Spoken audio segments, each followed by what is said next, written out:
This module we're going to cover some system level tuning, and this will be done as part of some general maintenance that you'll want to do on any Linux system if you're going to run MongoDB on it. The basis for these system level tuning recommendations will be the production notes. Here are the production notes from our reference documentation. Covers quite a few sections. Let me zoom in a little bit here, show this. Covers quite a few sections, as you can see, some of which we've already discussed. RAID, for example, remote file systems, we've already covered that a little bit. Everything from your architecture in terms of your write concerns, to what you're running on in terms of a platform, etc., etc. So we're going to cover some of the more salient and important points out of these production notes, highlight certain things, and also go over the reasoning behind them. The first one that we're going to cover is NUMA. Non-unified memory architecture. Now, without getting into the weeds of what NUMA actually is, the basic principle behind it is that you have a CPU here, CPU 1, and you have another CPU here, CPU 2, to CPU N. So you've got multiple CPUs in a system. When you have multiple CPUs, they're going to have better connections or more local connections to specific areas of RAM. So let's say this, memory for CPU 2, we've got another memory here, and one more up here for the CPU N, just to complete the picture. And this is where the non-unified piece comes in. So these are essentially, if you like, segregated for each CPU. And I'm going to completely make up some values here. Let's say that accessing memory for CPU 2 and it's assigned as zone will take 30 nanoseconds, right? Let's say that's how long that's actually going to take, and the rest are all going to be something similar. If you're accessing a local zone, the one that you're supposed to. Now, you have 2 terabytes of memory total on this machine, say. You've got 12 cores. So you're going to split that up into various chunks, give certain ones to certain CPUs, and it's going to be reflected in terms of the channels that are connected from the CPU to the particular memory banks, etc., etc. So there's more than just how you'd like this to be split up. It's also where you've actually got the memory installed on the motherboard and how that's connected to the individual CPUs or cores. So it's quite a complex system that we're talking about here. But what it implies, therefore, is that if you are on CPU 1 and you want to access a piece of data that's in the memory for CPU 2, for example, or any of the other CPUs for that matter, you're going to incur a penalty. You have to go over here and then down here to actually access that piece of memory and use it and apply some sort of operation to it. So whatever this is, let's say this is 60 nanoseconds, and again, I'm completely making up some values here.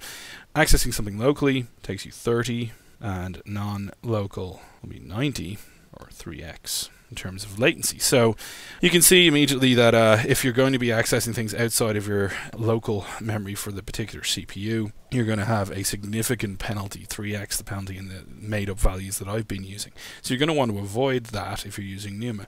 Now, that also means that you have to make sure that the data that this CPU wants to access is actually all contained in this particular zone, and the data that CPU 2 wants to access is all contained in this particular zone, which makes it far more difficult and makes it a far more daunting prospect to actually do memory management across multiple zones, keep things in line for each CPU.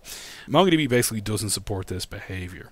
So the non-unified memory architecture is not going to buy you anything from MongoDB. There will be traversals, there will be penalties. And what you'll see is that for queries that hit local memory from a particular CPU, you'll see good performance.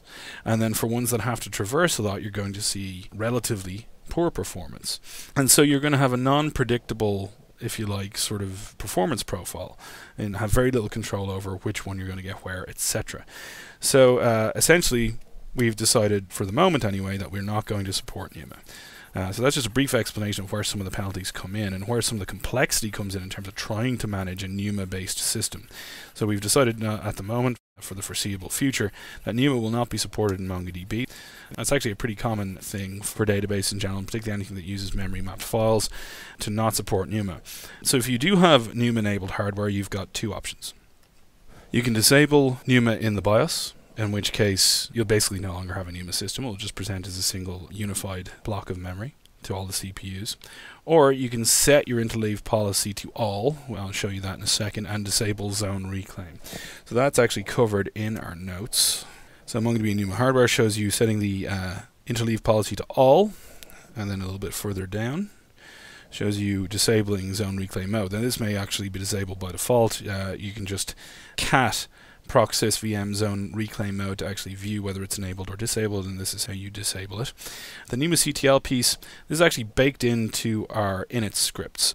So the interleave policy is baked into the etc init.d for System 5 compatible startup systems, and for Upstart it's the equivalent Upstart script. It'll be etc init.d MongoDB or similar. And in there you will have code to try and detect whether it's a NUMA enabled system, and if it is, to set the interleave policy to all. So hopefully that should be done for you, and also hopefully your zone reclaim is disabled by default, in which case all of this should be handled for you. But just in case it isn't, and just in case you're seeing some strange behavior, this is definitely something to check. Make sure that you're running it. And in fact, if you are running on NUMA enabled hardware and are not running with interleave all, things like MMS will alert you to that fact. So this will be a warning in MMS for you to disable NUMA if it detects that you're on NUMA enabled hardware and have not done these things.